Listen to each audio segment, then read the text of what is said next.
ក្នុងនីតិព្រឹត្តិការណ៍អន្តរជាតិប្រចាំថ្ងៃសម្រាប់យប់ថ្ងៃប្រហ័សទី23កុម្ភៈនេះយើងសូមបន្តចាប់អារម្មណ៍អំពីសំណុំរឿងអ៊ុយក្រែនខណៈដែលថ្ងៃស្អែកនេះគឺជាថ្ងៃខួបគម្រប់1ឆ្នាំនៃសង្គ្រាមឈ្លានពានរបស់រុស្ស៊ី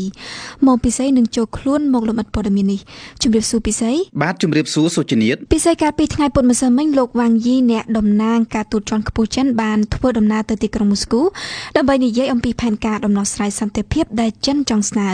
ភាគីចិនអះអាងទៀតថាគេនឹងបង្ហាញផែនការនេះជាសាធារណៈនៅក្នុងសប្តាហ៍នេះតែមានតម្រុយអ្វីខ្លះទេថាផែនការសន្តិភាពរបស់ចិននេះមានខ្លឹមសារយ៉ាងណាពិសីបាទសុជានីតសម្រាប់ពេលនេះគឺស្ងាត់ឈឹងសូន្យតែម្ដងផែនការដំណោះស្រាយសន្តិភាព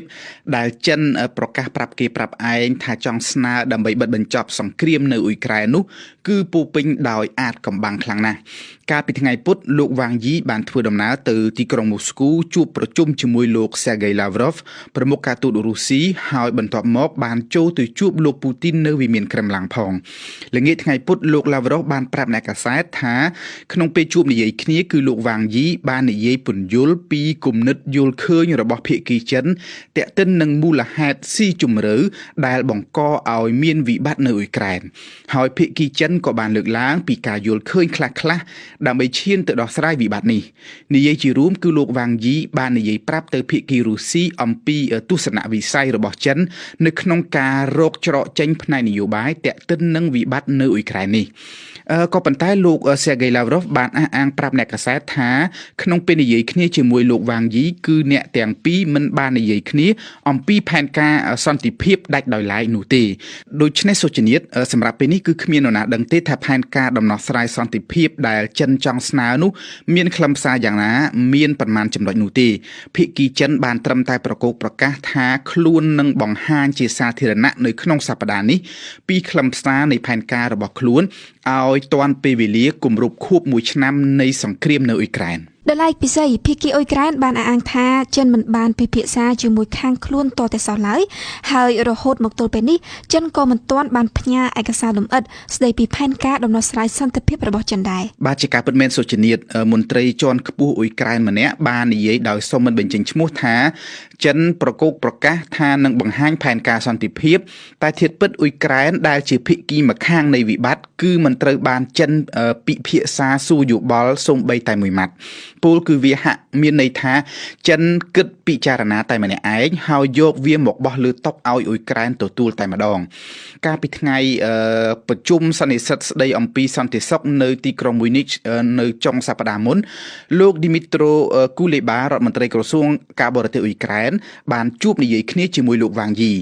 លោកគូលេបាបានប្រាប់អ្នកកាសែតកាលពីល្ងាចថ្ងៃអង្គារថាលោកវ៉ាងយីពិតជាបាននិយាយជាមួយលោកស្ដីអំពីចំណុចធំគំនិតគូលខ្លះទាក់ទិននឹងគំនិតផែនការសន្តិភាពរបស់ចិន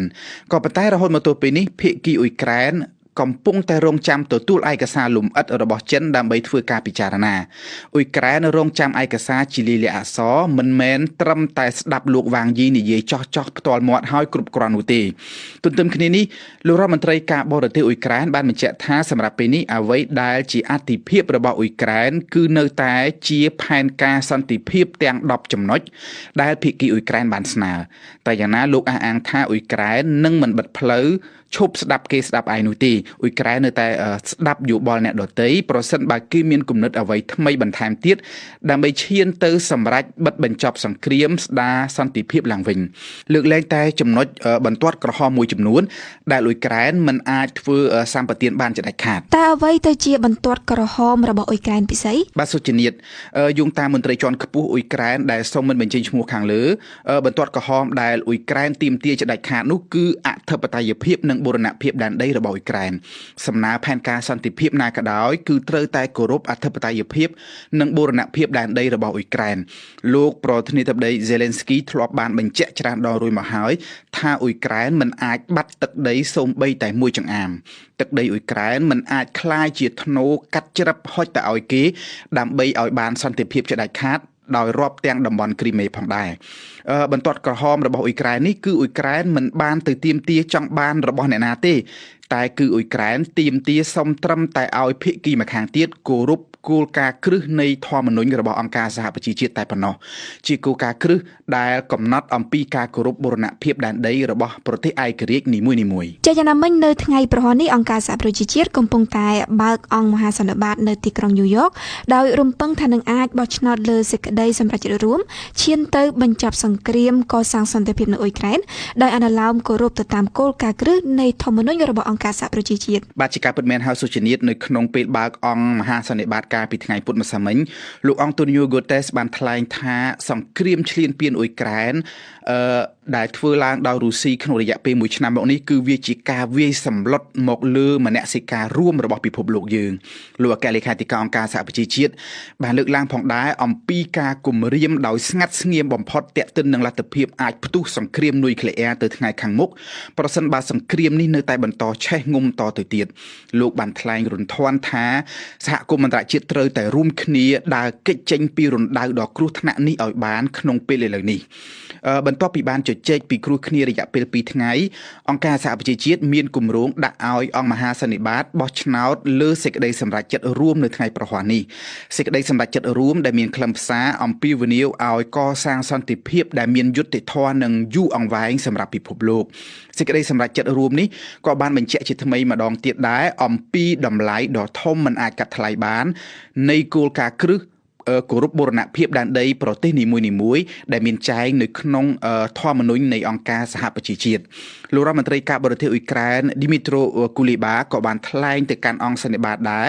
ដោយបានអំពាវនាវឲ្យសហគមន៍អន្តរជាតិរួមគ្នាគាំទ្រអ៊ុយក្រែនដែលជាអ្នករងគ្រោះរងអំពើអយុត្តិធម៌លោកបានថ្លែងសង្កត់ធ្ងន់ថាអ៊ុយក្រែនកំពុងតែប្រឹងប្រែងត្រដរតស៊ូរស់រក្សាជីវិត